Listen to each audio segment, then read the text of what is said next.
financial literacy, and the human condition. Welcome to Financial Fitness with the Money Doctor, Dr. Francis Rahaim. Hi, it's Francis. I just wanted to take a minute to thank you for watching this video. If you're catching us on YouTube, please help us help others by clicking like, subscribe, and all notifications so you don't miss any videos. And check back for the next video. I think you're going to love it. Thanks again. For more information, you can visit us at hugyourmoney.com. Welcome to Financial Fitness. I'm Jess Tyler, along with the Money Doctor, Dr. Francis Rahaim. Hi. Hey, Jess, how are you? And we have a familiar face with us today. We do. Today, we're actually turning our attention to something that's heartwarming and hugely impactful right here in our own backyard. For over 2 decades, the North Quabbin Food-A-Thon has rallied our support to support local food pantries and families in need. And it's more than just a fundraiser.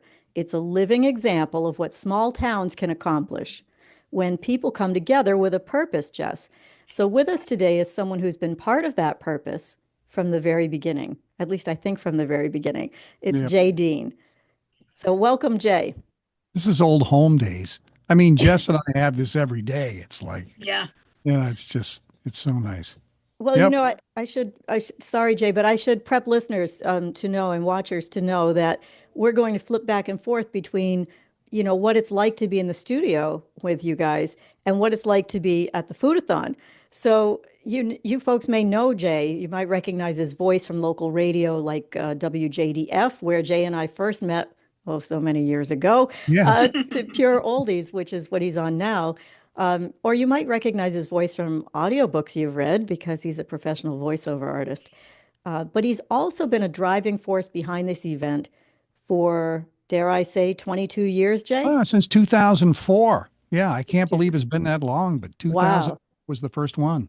All right, we'll give you 21, headed 22 years now. So I can't wait to hear your perspective on how this all began. What's become of this year's Food-A-Thon, and what do they have in store for us this year? Well, I mean, do you want to know how it started, or? I do. Yeah, let's start there. Well, in that time, I want to give credit to someone who's not been involved because he moved out of the area. But there were 4 of us that were basically the steering committee. Rick Kwiatkowski was the town manager or town administrator in Orange. He and I just struck up a friendship. My brothers and I, of course, ran the JDF station from day to day. And one day I was just talking, we'd like to come up with something that has some impact, that will kind of, something we can do every year. And he talked about something that he had done with a small station. He was a town manager in Charlton previous years. He said, well, they used to do this food drive and yada, yada, yada, and raised a little money. And so I said, well, let's try that. We could do that, maybe block off 12 hours, do like a 6A to 6P thing and see where he can get with it. And my youngest brother says, you're nuts. What are you, crazy? You're going to talk for 12 hours? Who's going to listen to that? I always give him grief about it. How do you say that again, Jay? You're nuts.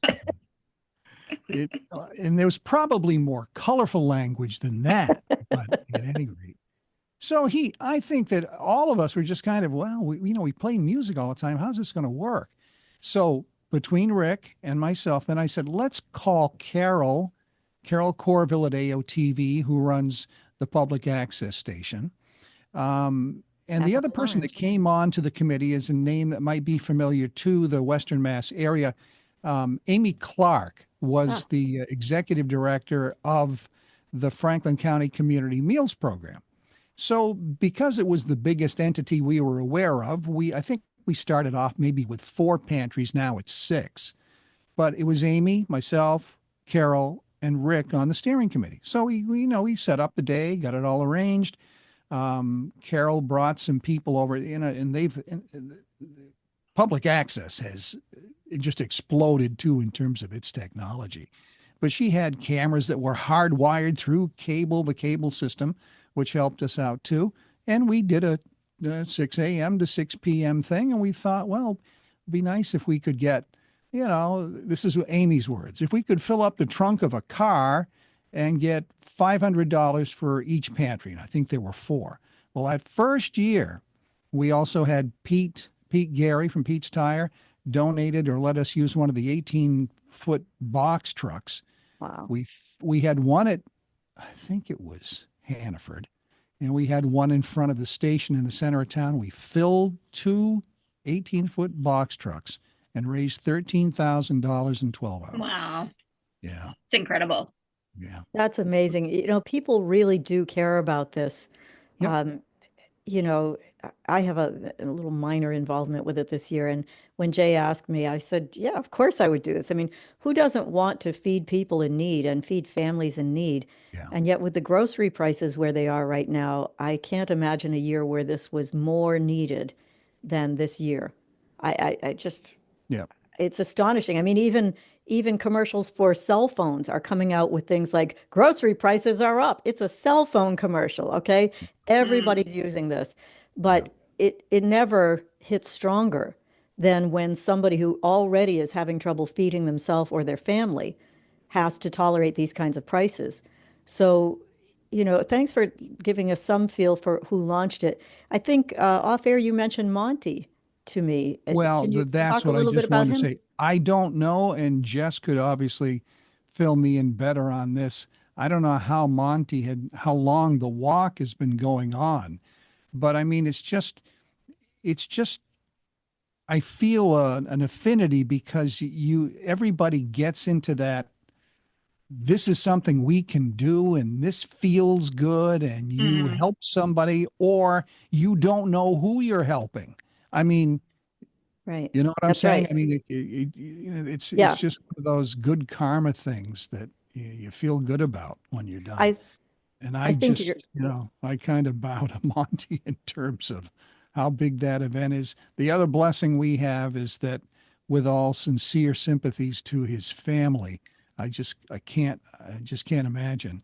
But Jim McGovern has always been involved with us too, and he comes on during the course of the broadcast. I think last year he literally had his cell phone. He was shooting himself on the cell phone as he was walking from, I don't know, from his office to the Capitol for a session. But, did his interview with us and talked about his whole thing has always been, in this country, this should be fixable. People shouldn't go hungry. It is fixable. And as you That's right. said, Francis, That's I right. saw something. Worcester County Food Bank and Food Bank of Western Massachusetts both come on and interview with us as well. And I just saw some publicity about the Worcester County Food Bank. There's some sort of a shipment that didn't happen because of things that are getting cut. And it's like, close to $475,000 worth of something. That's going to have an impact. Wow, that's like Not a good 5 one. cartons of eggs now, you know? Jess, you know a lot about what happens with Monty, I think, right? Can you Yeah, talk I a mean, little bit about that? he's been doing it about 14, 15 years at least, and he does a 43-mile walk from Springfield to Greenfield is where it ends up. And as you were saying, Congressman Jim McGovern does the whole 43 miles.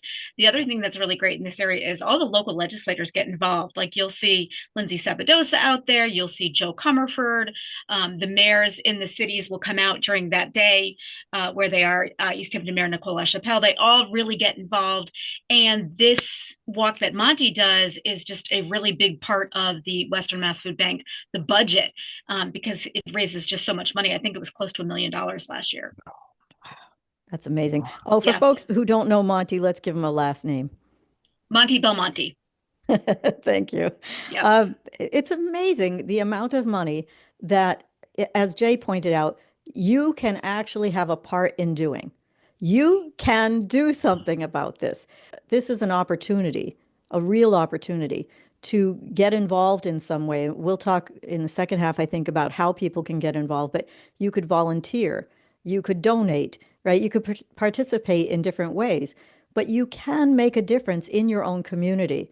What's amazing to me is that when COVID hit, the food collection part of it kind of went south, and yet it kind of averages around, I don't know, 30,000 every year, it seems like. But that first year in COVID, it just went to monetary donations. We got like $50,000 Amazing. in that year. Yeah. Do we have a So- goal for this? Do we have a No, it's funny that benchmark? as part of the long-standing steering committee, people always bring that up, and I get kind of irate. Well, happy to make you mad, Jay. Why don't you calm down, Jay? But the thing is, the problem has been if you say, "Oh, we've got a goal of this amount of money," you know what the first question from the media is? Did you hit your goal? No, Right. it's not important. The goal isn't important. To me, the importance is just give what you can, and it doesn't matter whether it's $1 or some of the businesses that cut checks for $1,000, $2,000. It doesn't matter. Every little bit helps, and it's just that, I guess it's just a matter of, I realize people are always goal oriented, but this to me was always, we just try to raise as much money as we can in 12 hours time. And that's Well, why you know what your answer can be, Jay. What? Yes, we hit our goal. We fed a lot of people. Yeah. That's the goal, Sure. to feed people. I know we're going to get to it in the second half, but I do want to just let people know what is the date of this year's event. It is Um, Tuesday, May 20th, 6 a.m. till 6 p.m. It's always the third Tuesday in May, Tuesday, May 20th. And what's your goal this year, Jay? No, I'm kidding. I'm kidding. I'm teasing you. I am teasing you, I promise. But when we've had like a lot of the legislators on talking about this, and I think it was East Hampton Mayor LaChapelle who said, like, when she was a kid, she had to take advantage of some of these services. So this is a thing, like, you never know when you might need help. So if you are able to help when you don't need it that year, that's wonderful, because by next year you could need it. You don't know. It's funny that many people will, although the food donation part of it has kind of stepped down, people still bring bags or whatever. And it's funny, in the first couple of years, we were always moved by people who wanted to bring diapers, diapers or products for, women's products or pet food or, just things that you wouldn't necessarily think of. What kind that of women's people can products, use Jay? help with. What kind of women's products could you get specific? Well, no, I think I'm people would bring, teasing. no, I'm saying that people would think, this might be something that they just can't afford. It's, Right. Yes. I don't know. Yeah. know. At the holidays, we usually do a pet food drive, and it's very popular that people just come and leave cans of pet food, and pet blankets and things, as long as they're new and clean. And I know Yep. there are criteria. So just before we go to break, Jay, can you tell us a little bit about how many pantries are involved and the different kinds of ways people can donate? They can donate monetarily, they can bring food. Give us some Yeah, details about that. I would say the food part of it, you could probably drop off things. We'll have crews both at the Hannaford and Athol and the Market Basket as well. It benefits 6 pantries. The one that would be most familiar to people in this area is the Franklin County Community Meals Program, because they have several community meals and pantries as well. They have a pantry in Orange. Also, the Athol Salvation Army, St. Vincent de Paul of St. Mary's Church has a pantry that they maintain. The Our Lady Immaculate Church group in Athol, several churches, and they also put together a pantry where they set up, things for people to pick up. The community food pantry at Athol High School, Shirley Mitchell has, over the past couple of years, has just done amazing work to get the kids involved, and they see how important it is. Also, the Wendell Good Neighbors Food Pantry, and they are also our fiscal sponsor. We, at one point, as a collective group, were going to try to make it a 501c3 food-a-thon, quote unquote, but it only happens once a year. So it's more foundational than it is, a nonprofit. So they are the fiscal agent.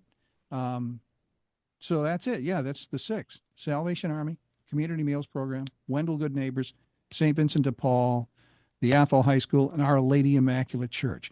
The easiest way for people to donate is to, if they want, and they can do it right now, is to go to nqfoodathon.com. And on that website, it's there is a Venmo and a PayPal portal, and anything is appreciated, you know. We're going to have much more coming up. But first, Francis, can I get your phone number? Of course, it's 413-773-3333. And you can go to hugyourmoney.com. We'll be back with Jay Deane and the Money Doctor, Dr. Francis Rahaim, with part 2 of Financial Fitness on WHMP.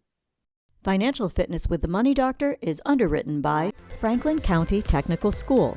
We build futures. Visit fcts.us or call 413-863-9561.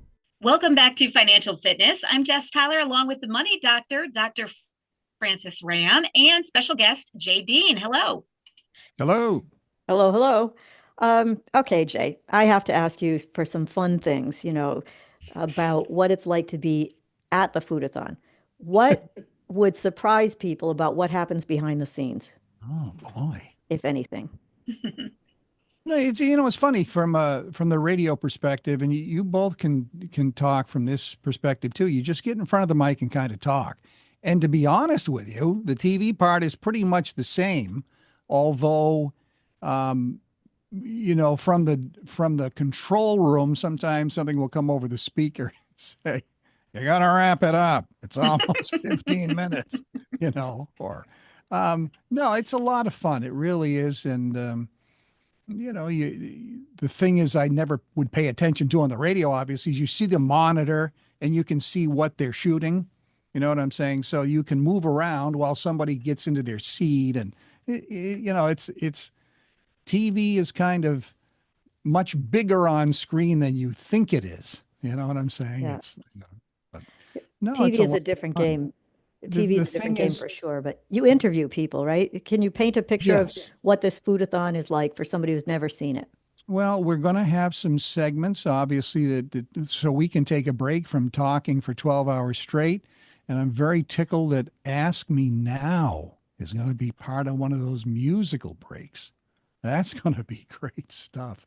But no, people come in, and like anything else, you know this, it's stories. I mean, think of all the people that have come through that have, for Hug Your Money. It's the stories that are compelling when people come in and say, the first or second year, and sadly, this gentleman's passed away.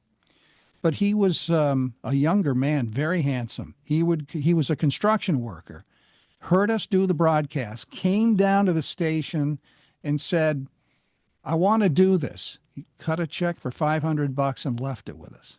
Oh, that's He great. went away. A big, burly, handsome guy came in maybe an hour and a half later, crying. I didn't do enough. He gave us another $500.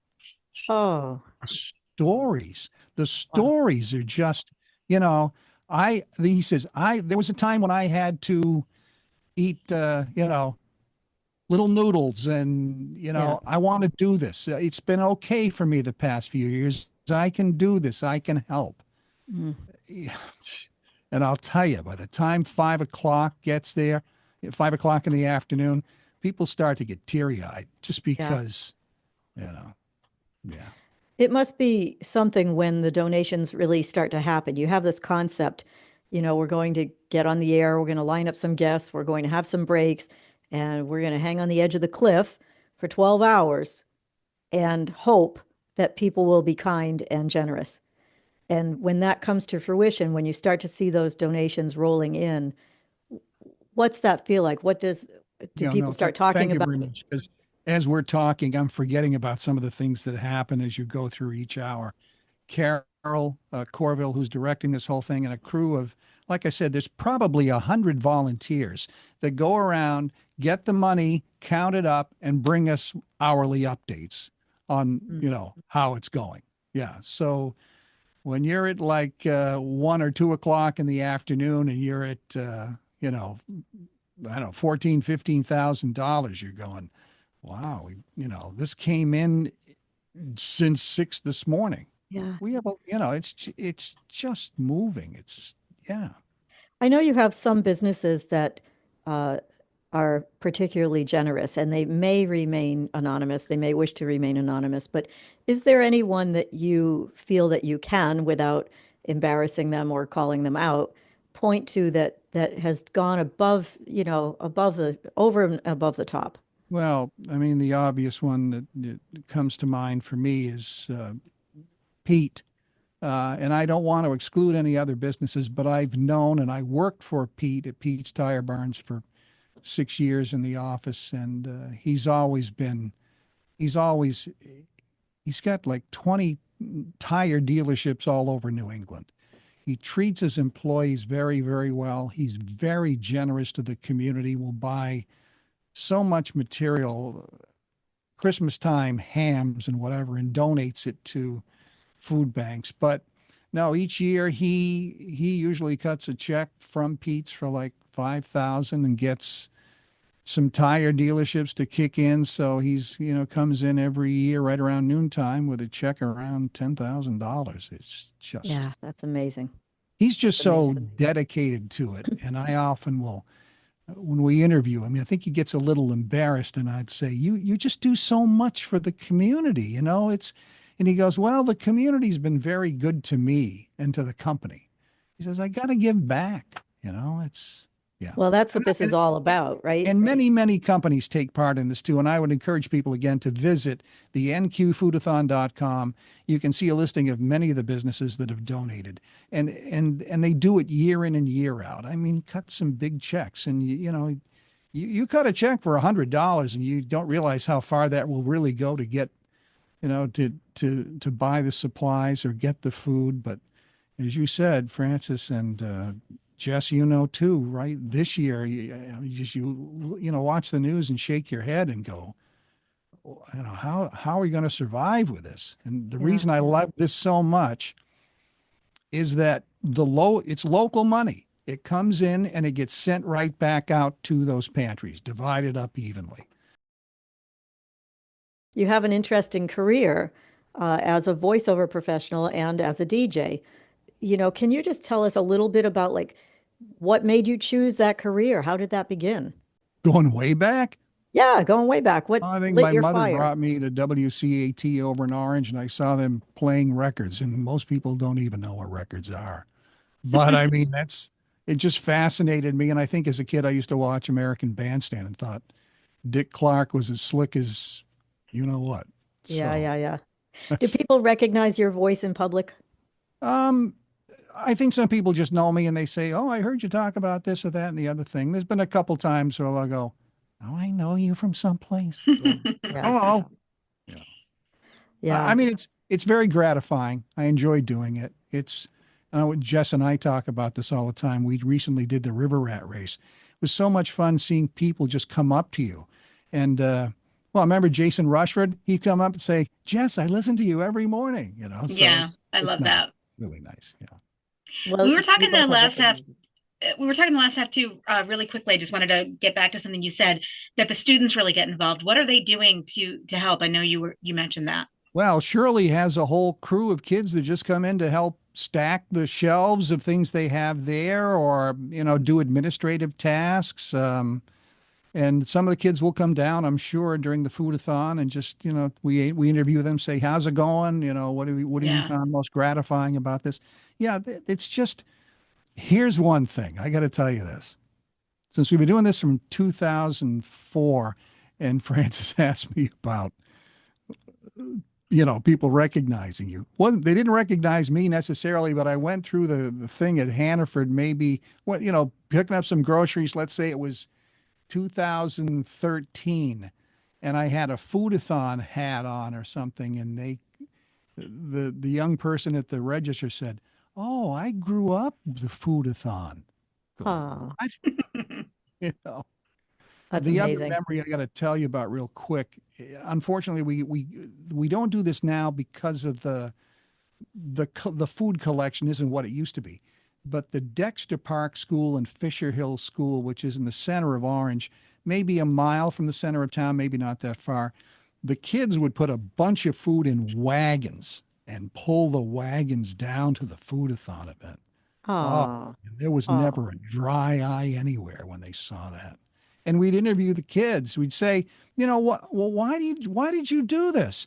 Well, some people are hungry, and that shouldn't be. I know. Oh my gosh, kids are the best. Kids just Oh, totally get it. How can you get involved in the food-a-thon? oh. Well, in terms of last minute activities, I'm not quite sure. As we lead up to it, what we do is in the center of Orange, in the center of Athol, when you drive through, they'll be collecting money as you drive through. So as we lead up to the event each year, they're always looking for people who want to maybe, you basically stand in the street and you have to sign some forms to sign off on things. And it has to be somebody 18 or older. But, there's that way. I'm sure each of the pantries, again, you can get information, their contact information from the website. They would always welcome any kind of help too, I'm sure. If you're a business listening to the show today and you decide, hey, I would like to get involved, maybe do like matching donations for an hour, would they be able to do that? Could they call somewhere to find out how to get involved? If someone were to come from a business and stop down to the event on that day with a check, That would be great. we would welcome them to come in and sit down for a second and just ask the question, like, to create another story. What motivated you to do this? I just hope we see a lot more people just thinking, boy, yeah, the world is crazy. The news is crazy. Things are getting cut. This is one way I can help. Well, I know that with rising costs, every family's looking out for themselves and worried about going to the grocery store themselves. But for just a moment, think about whether your big problem is whether you buy salmon or chicken, and somebody else's is about whether they eat or not. Yeah. If you just have a couple of dollars and think it's not going to make a difference, all that stuff adds up. So if you're someone that has like an extra $5, I'm sure that's welcome, because that adds up quickly. Those are sometimes the donations I think mean the most. Jay, I just want to thank you so much for sharing your time and your lovely voice and your heart with us today. And you have such passion about this. Can I just drop in the place where they can probably watch it, obviously in the Western Mass area and out of the cable system in Athol and Orange.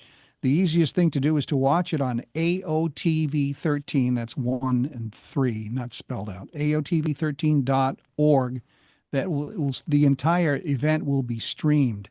And like I said, Francis, if they just watch it, just becoming aware of it helps, Yes. because it might be the thing that just makes the switch flip for somebody to say, that's a good thing for us to donate to every year or on an ongoing basis. Some people do that. They set it up so that they donate $15 every month. Just comes out of there. You can do that, I think, with Venmo or PayPal. Yes, and we'll put that information up so everybody can see it. I want to thank both of you for participating in this show and wishing the North Quabbin Food-A-Thon all the best. And until then, I hope we can stay kind and connected and financially fit. Jay, can we get the website one more time? nqfoodathon.com. All right, perfect. Jay Deane, thank you. And Thank you. Dr. Francis Rahaim, let's get your phone number one more time. Of course, it's 413-773-3333. And as always, you can go to hugyourmoney.com. We'll be back next week with another edition of Financial Fitness with the Money Doctor, Dr. Francis Rahaim, right here on WHMP.